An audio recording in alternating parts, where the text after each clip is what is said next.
다음에 서울고등법원 2008년 사례입니다.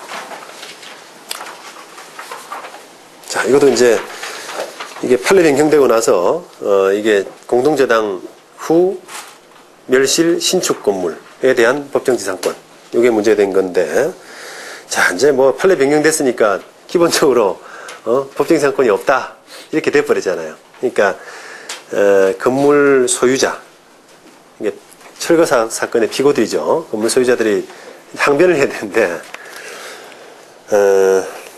피고들은 이렇게 합니다.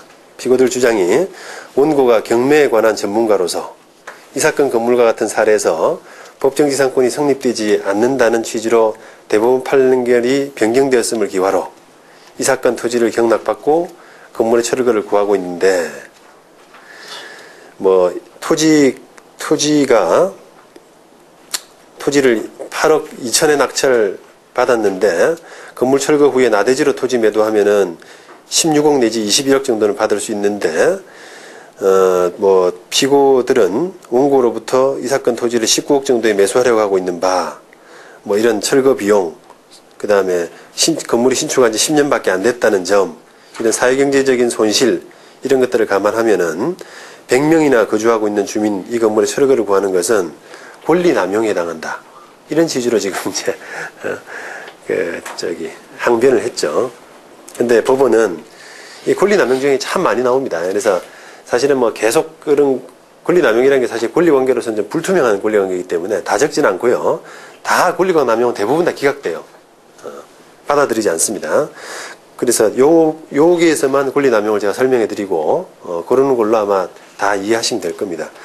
권리행사가 권리남용에 해당한다고 할 수 있으려면 주관적으로는 그 권리행사 목적이 오직 상대방에게 고통을 주고 손해를 입히려는 데 있을 뿐 권리를 행사하는 사람에게 아무런 이득이 없는 경우여야 하고, 또 객관적으로는 그 권리 행사가 사회 질서에 위반된다고 볼 수 있어야 하는데, 그와 같은 경우에 해당하지 않는 한 비록 권리 행사에 의해서 권리 행사자가 얻는 이익보다 상대방이 입을 손해가 현저히 크다고 하더라도 그러한 사정만으로는 권리남용이라고 할 수 없다. 이건 뭐 확고한 지금 대법원 판례입니다. 그러니까 오로지 내한테는 이득이 없는데 상대방한테 손해를 주려는 경우, 그 다음에 엔드 객관적으로는 그 권리 행사가 사회 질서에 반하는 경우, 이 두 가지가 다 차야 돼요. 그런데 나에게 이득이 있는 상황이라면, 내 권리 행사가 나에게 이득이 있는 상황이라면 그게 상대방에게 손해가 더 크다고 해서 그것을 권리 행사로서 권리 행사 못한다, 권리남용이라고 해서 권리 행사 못한다 라고 할 수는 없다는 거예요. 그래서 이 사건에서 이제 돌이켜보건대 이 원고의 건물 철거 청구가 과연 권리 남용이냐? 아니다. 이렇게 판단하는 겁니다. 그 다음에 동부지방법원 2006년 사례도 이 전원합의체 판결을 두고 이제 벌어진 에피소드인데요. 이게 판례 변경이 그만큼 이게 파급 효과가 지금 크다, 이런 부분을 잘 나타내주고 있는데, 그 전원합의체 판결 이전에 종전 건물주 김모 씨인데, 이 김모 씨를 상대로 토지 소유자가 건물 철거 소송을 했습니다. 이전에 판결 나기 이전에, 전원합의체 판결 이전에 했다가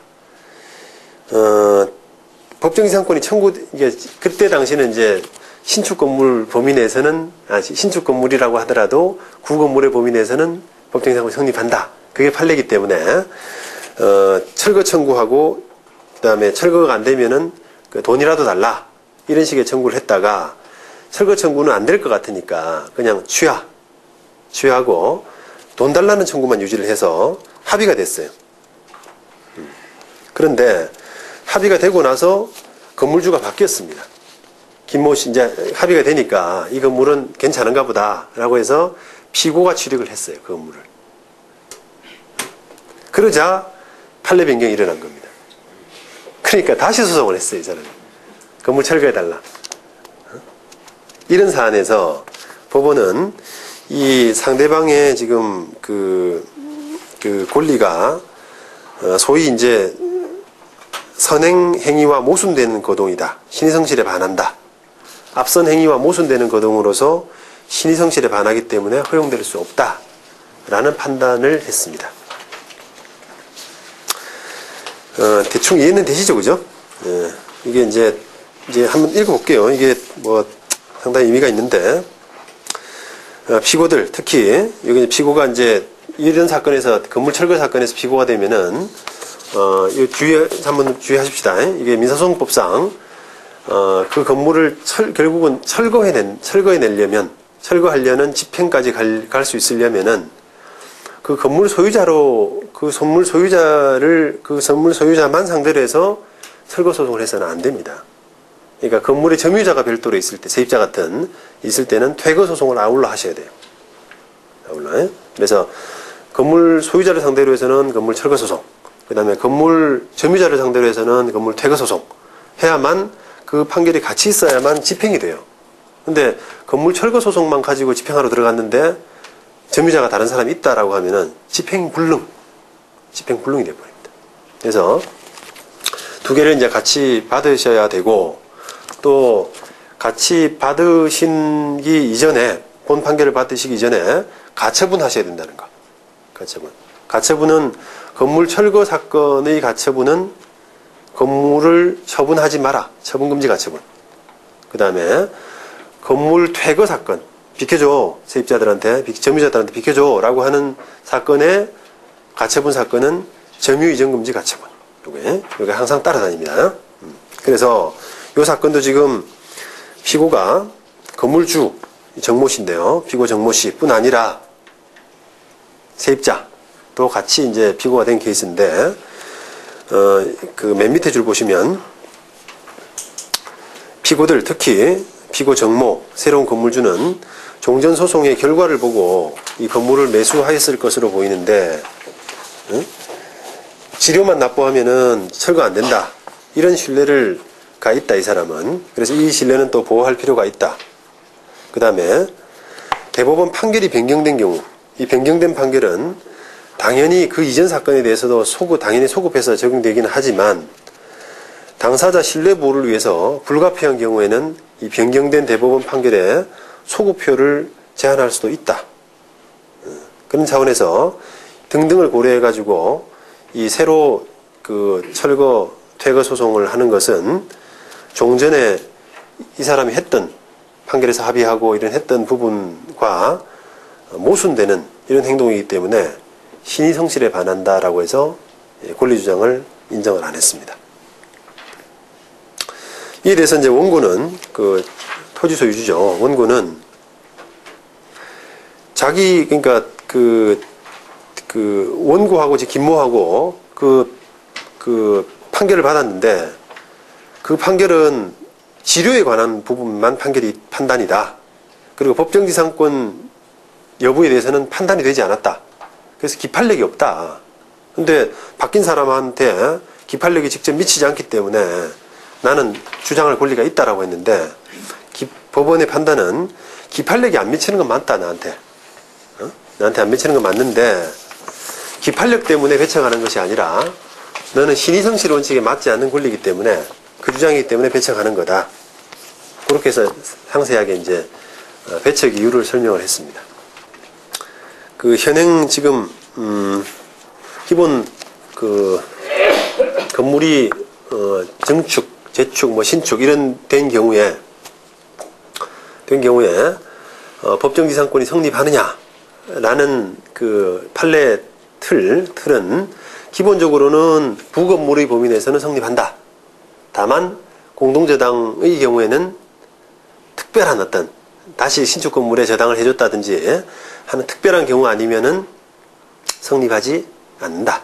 요게 이제 기본 틀이거든요. 요 틀 안에서 보자면 기본적으로 이제 그 이 틀 안에서 생길 수 있는 실무상의 문제점이 뭐냐? 요걸 한번 이제 짚어보겠습니다. 그럼 결국은 이게 이제 공동저당의 경우 아닌 일반적인 경우에는 증축하거나 뭐 신축하거나 간에 구건물의 범위 내에서는 성립한다라는 거 아니겠어요? 그러면 구건물의 범위 내에서 라는 게 이제 다루어져야 되는데, 건물이 허물어졌는데 무슨 비교할 만한 대상이 사실 막막하잖아요, 좀. 자, 그럴 경우에 이제 심리를 어떻게 하느냐 하는 그런 약간의 실무적인 문제예요. 만약에 이제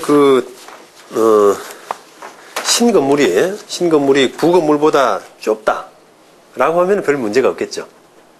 그죠? 구건물은 크고 신건물은 좀 좁게 지었으면은 인정해야 맞지 않겠습니까? 인정하다, 법정상으로 인정된다. 근데 새로 건물 지으면서 좁게 짓는 사람이 어디 있어요? 대부분은 다 크게 짓지. 그죠? 그래서, 근데 대부분은 이제 구건물의 범위를 이제 넘어서는데, 이때 이제 어려운 점이 발생하게 되는 거예요. 그러면은, 만약에 2배 정도 된다라고 하면은, 뭐 반 잘라내고 반은 놔둘 겁니까? 어떻게 하라는 거예요, 이걸? 그런 거. 아니면 전체를 철거해야 되는지. 이런 부분도 의문이 될 수가 있고요. 그 다음에, 대지가 한 300평쯤 되고, 구건물이 한 10평 정도인데, 구건물을 기준으로 해서 법정지상권의 범위를 확정하라. 이런 지금 판례인데, 그러면 이게 구건물이 지금 300평 안에, 이런 넓은 땅덩어리 안에 구건물이 조그맣게 있었단 말이에요, 이렇게. 그러면은, 이게 지금 구건물이라 나중에 심리할 때 남아있는 부분은 구건물이 어디에 있었다라고 이렇게 나와 있는 게 아니라 구건물에 뭐 공구 같은 게 밖에 없잖아요. 그죠? 구건축물 대장이라든지 뭐 멸실된 등기부등본 이런 것들만 나와 있는데 도대체 지금 어디에 있었던 거냐. 그럼 신건물이 만약 이렇게 들어섰다. 10평의 범위 내에서. 그럼 이건 인정된다는 건지. 안 그러면은 요렇게 뭐 설립됐다든지 아니면 이렇게 설립됐다든지 다양한 경우가 있는데 어떻게 하라는 건지 기준이 막연하다. 이런 비판이 있습니다. 그래서 이런 부분에 대해서 사실은 견해가 뭐 지금 하고심 판례 확고한 어떤 뭐 정립된 대법원 판단 아직 없는 상태고요. 하급심 판례나 학설이나 간에 좀 많이 첨예하게 대립됩니다. 보는 시각에 따라서. 자, 이게 서울고등법원 2002년 사례 같은 경우는, 구건물 이용을 위해서 일반적으로 필요한 범위라는 것은 필요한 최소한도로 제한을 해야 된다는 거예요. 필요한 최소한도로. 그래서 구건물의 본질적 부분의 이용을 위해서 필요한 범위로 좁게 해석한다. 그래서 그렇게 판단해가지고 새로운 건물이 구건물의 범위를 좀 벗어난다라고 하면은 그냥 철거하는 것이 맞다. 철거하는 것이 맞다. 이거는 토지 소유자의 어떤 이해관계, 이 부분을 더 치중한 견해죠. 그리고 사실상 심리할 수 있는 방법도 없지 않느냐. 그러니까 구건물을 이용을 위해서 일반적으로 필요한 범위라고 했는데 그걸 잘 모르겠다. 어딘지. 라고 하는 부분이 있다면 그거는 입증 책임을 보는 부분하고도 좀 관련이 있을 것 같아요. 입증 책임. 그럼 누가 그걸 입증해야 되느냐? 응? 누가? 그리고 입증 못하는 사람이 구건물에 필요한 범위 내에서 법정지상권이 인정되는데 기본적으로 보자면은 사실은 법정지상권을 주장하는 사람의 입증 책임입니다. 기본적으로는 법정지상권을 주장하는 사람의 입증 책임인데 법정지상권을 주장하는 사람이 구건물의 범위 내에서 인정된다. 그럼 구건물의 범위가 어디까지냐? 라는 부분도 법정지상권, 그러니까 법정지상권을 주장하는 사람한테 있다. 라고 보는 것이 기본적으로는 맞는 것 같아요. 맞는 것. 그럼 구건물의 범위를 입증해내지 못하면 철거해야 되는 거 아니냐. 이런 이제 단계죠. 논리적인 단계입니다. 이렇게 이제 판단을 한 사례도 있다는 겁니다. 그 다음에 뭐 존속 기간 같은 경우도 좀 문제가 될 수 있다는 거고요. 그 다음에 이 대구지법 91년 사례 같은 경우는 좀 많이 늘어났어요. 많이 늘어났기 때문에 요거는 철거하는 것이 여러 가지 면에서 맞다. 철거하는 것이 맞다.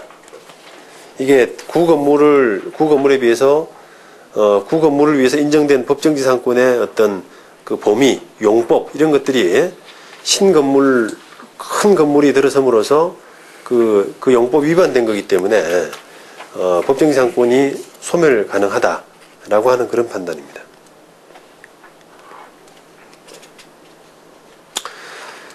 또 반면에 그 양창수 교수 지금 대법관이신데 양창수 교수 같으신 분들은 이게 그 신건물이 멀쩡한 건물이 철거돼서는 안 되지 않느냐 라는 그런 측면에서 봐서 일단은 구건물의 범위 내에서 신건물의 법정지상권을 인정하자라는 부분에 대한 해석은 신건물은 일단은 그 구건물 범위 내에서 구건물의 범위 내에 들어간다라고 해석을 하자. 해석을 하자. 다만 그렇게 하면은 신건물을 기준으로 하게 되면은 토지의 담보 가치를 현저하게 감소시키는 예외적인 경우에는 건물 철거하자. 인정하지 말자. 이렇게 또 해석을 하고 있어요. 그러니까 결국은 이게 이제 그 토지를 소유한 사람의 어떤 기대, 토지 이용권 이런 것들을 더 보호하느냐, 또 반대로 멀쩡한 건물이 존치돼야 될 필요성 이런 부분을 더 우선하느냐 하는 거에 따라서 보는 시각이 좀 극명하게 대립되고 있는데 아직은 이렇게 정립된 견해가 나오지는 않고 있습니다. 그래서 그 부분은 앞으로의 계속 판례의 좀 몫이라고 할 수 있을 것 같아요.